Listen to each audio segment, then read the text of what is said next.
I don't even need to tell you that COVID's been a long and hard road for every single one of us. For me, I think the hardest part was the fact that we couldn't get out there and explore our beautiful backyard in Australia. But I'll tell you one thing, I will never take that for granted ever again. So let's get back to living.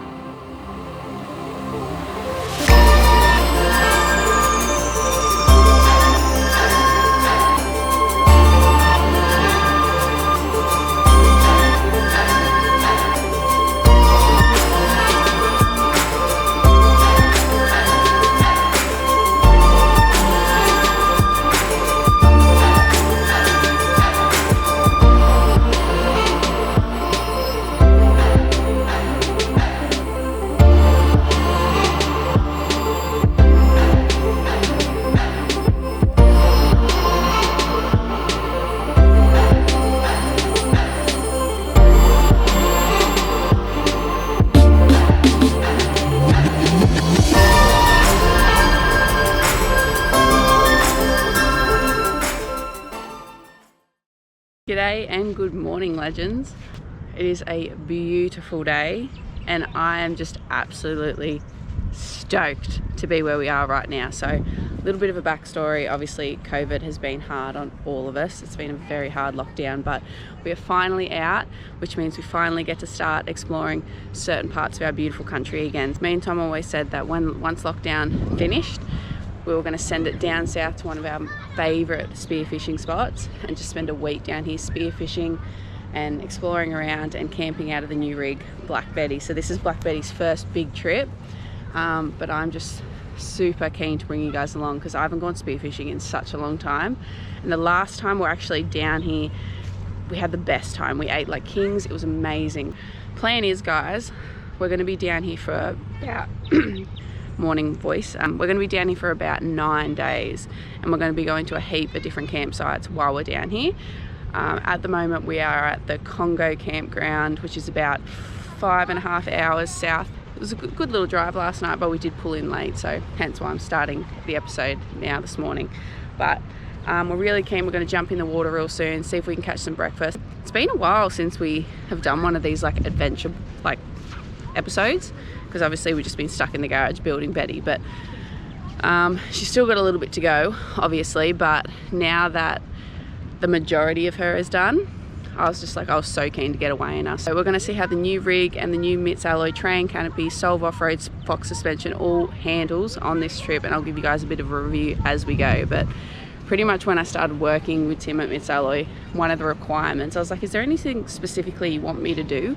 And he's like, I just want you to go catch lobbies and cook them up on the back of this MITS alloy train canopy. So that is the goal for this trip. But I'm very excited, guys. So let's head back to camp and see how the boys are going. Pretty sure they got a little bit of like first night fever last night, which is pretty funny. Tom did not want to get out of the swag this morning. Oh, another fun fact, we're not rooftoping it as we usually do. We're in a swag, slumming it like peasants. But nah, I love a swag. Job's right. Yeah, I think the boys got a bit excited on the turkeys last night, and he might have climbed into bed at like 4 o'clock in the morning. So should be interesting. You drink all these on your own, Jordo? No, it wasn't me, bloke. Oh fuck, they're 101s. How you feeling, chicken? Most definitely did not get first night fever last night. I think you did. Did abide by the rule. Tins before tents. Can confirm. Jordo and Kayla are here too, which is awesome. First trip away. Both got MITS alloy rigs. Copy. Woofed. Hey Kayla. Morning. Morning. It is. Must be nice up there in your comfy rooftop tent and your induction cooktop. Peasants and swags, mate. How long have you had this canopy for? 18 months. You love it? Yeah, I'd do it again. Do it again? Do it all again. In a heartbeat. Not bad. MITS alloy can make a train canopy setup. Are we ready? We ready, Freddie? Ready. Ready? Ready to kill shit. Ah!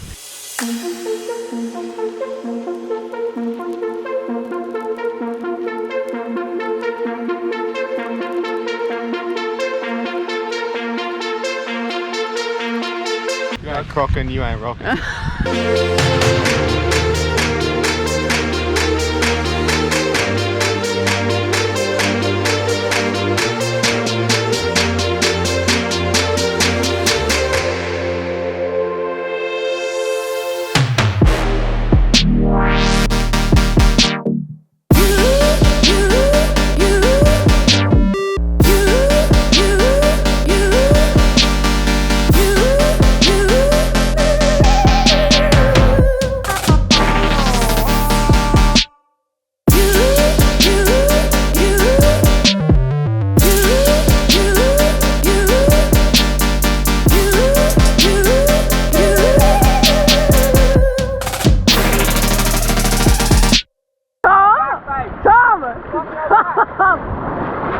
seasick, I'm fat. My breath hold is a total of 8 milliseconds. It was a bit of a shit fight of a spearfish, but we did get lunch. Where's your fish? Get your fish. Nah. This is Tom's fish. No. It's a little trevally. Cook your own fucking lunch. So Tom got a little trevally. I got this silver drummer. I'm pretty impressed with myself. Supposed to hold it out 2 foot in front of you like everyone else does. They're about this big. But we'll go back, cook this up for lunch. But it was a bit of a shit fight out there. I almost drowned Tom with my rope. Tom almost drowned me with his fucking hands. Almost lost my spear. It was bad. I vomited a little bit in my snorkel, I'm not gonna lie. I did some things I don't want to talk about. You reckon, mate? Seen some things, I did some things, nearly drowned some things. Shot some things, missed some things. There's a bream out there. Just playing with you. I shot it at 6 fucking times. In the end, I wasn't even putting the stringer back on. I was just holding the stringer out and putting the bands on. So as I would shoot, he'd be like, psych, and fuck off. Hey Liv, good to get at least one fish under my belt. Look at the fish coming through here, babe. What are you doing, boys? We're going. Come over for lunch.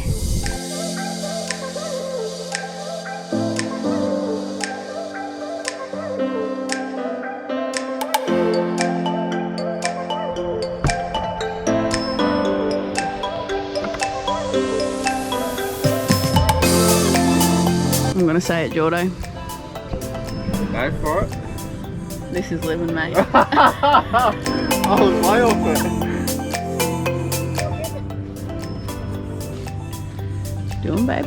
This is a trevally, and I've had 2 like this before, and they're actually delicious. So probably been an hour since we shot it, and now I'm going to cut it up into thin slices for sashimi. Sashimi. Yes, so you can see I cut the bones and the bloodline out of this, majority of it. Obviously this could be done heaps better if I could be fucked, or if I had any talent with a knife. But I'm really not that picky, so we're just gonna run with that. It does help to give your fish a zap too in the freezer, especially if you're gonna cut it up for sashimi. And technically you're supposed to freeze it in case it's got parasites and stuff like that. So it is still a little bit rigid, but it's thawed out enough. And by the time we put it in a bowl, put some soy sauce on it, it'll be ready for a chew. I'm excited. So doing a little hot mix that we usually do at home. It's a bit of hot chili sauce. Chili sauce, fucking Bit of garlic. a little bit of garlic. Turn that camera off so I can put in the real amount of garlic. I do love that A garlic. bit of soy. More soy in. Yeah, for sure. And that is fucking lunch.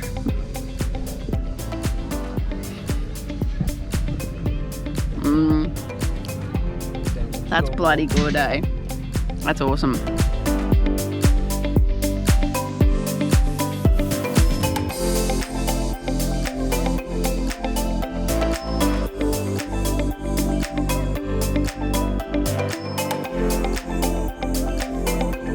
Just ran down to the beach because some of the kids found this little echidna walking down the beach. It's so cute. It's like a little baby.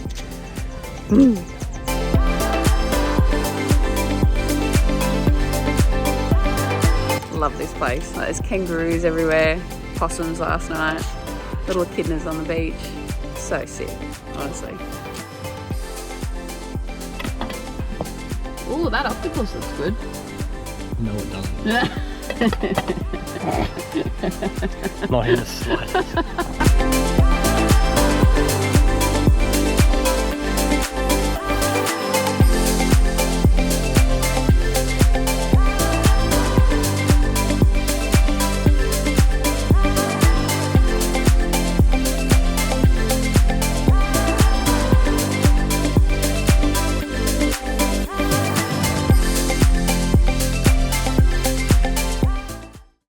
So, this afternoon's spearfish. My was a bit of a shit fight. My GoPro decided it didn't want to work. Pretty much, yeah, it was an absolute shit fight. Like, I just got a new float rope and it is way too long. It got caught up in waves. It got tangled around Tom. It got tangled around Tom's float. We ordered a 10 metre and a 30 metre came. It was really bad. We were probably swimming like maybe 20 metres outside the breakers, and Liv's float was literally just in the breakers the whole time. Getting pumped by waves, pulling my gun back. It was just such a pain in the ass. And then we ended up shooting, like Tom got 2 octopus. Yes, I got 2 octopus. And then I managed to shoot a little trevally, which was nice. No crayfish yet, unfortunately, but what do you do? When we decided, all right, we're getting a bit seasick or whatever was going on, we're like, okay, we'll head back in. Our spear fitness is fucking shit. Basically, when we went out, it was just before the turn of the tide. So basically it was like a northerly current. So it was really pretty much easy to get out. And then while we were out there, we were probably out there for maybe an hour or 2. Something like that. But yeah, the current changed, and then it actually was hooking like really fast down south. So where we entered the water was like a pretty good smooth shelf, but obviously as we were coming out, we pretty much got swept past the shelf. Obviously we were out further, and then as we come in, you know, we just got stuck in a huge rip. So it was a bit of a panic. It was a bit of a panic. I kind of panicked, which is the one thing you should not do. And like Tom just really had to like calm me the fuck down and just get me in. Because the waves were just like breaking and breaking on top of us, and we were like right on this fucking rock bed. Like, it was bad. Stuck in this I was spot exhausted. Where she was like, could have easily turned back and come in, but rather than doing that, she was basically just like duck diving. These huge waves. So, and I was exhausted by the end of that. It just picked up really quick, which does happen. But I ended up having to take both guns, both floats, with octopus, fish, and a 30-metre fucking rope. Liv ended up surviving, which was a positive. At the time, I was thinking like maybe we'll just leave routing. We got dinner, which is awesome, but it is a huge lesson that you should always go with a buddy when spearfishing. Even if the conditions seem prime at the time, they can change like that, and then you can be in a very sticky situation. So Liv quite literally would have been fucked. I would have been fucked if Tom wasn't there, put it that way, but we survived, so job's right. Job's right. Everything's fine as long as you say job's right. But we're about to enjoy an amazing dinner. We're pretty much doing a silver drummer green curry that I got this morning, and we're boiling up and cooking some of the octopus that Tom got this afternoon. So it should be good. Octopus for probably, I don't know, 40 minutes to an hour, and it started to soften up pretty good. So I just chopped it up into pieces and then put it on the pan and fried it up. So we'll get stuck into that. Yeah, I'm keen for dinner. Let's go. But that'll do us for today, I reckon. Yeah, I'm gonna buggered. Get on the cans. You bloody oath. Hit the cans. I'm exhausted. See you guys in the morning. So the next morning, we said goodbye to Kayla and Jordo as they made their way home, and we decided we're going to move camp spots to a front water view, which was awesome. So we reset up Betty and just decided that we were going to chill for the day because the swell was huge and it wasn't ideal spearing conditions. Plus we hadn't had a holiday in a while, so we thought we'd just enjoy it.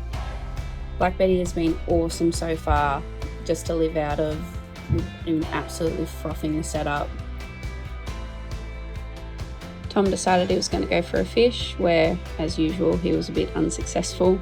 But next up, you're going to see us hit the road and go further south on this trip, where we get to go on some tracks, make some great new friends, and the spearfishing is just absolutely next level. I can't wait for you guys to see it. This came with a lot of great catch and cooks and some amazing new locations, so stay tuned guys, because the adventure is just beginning.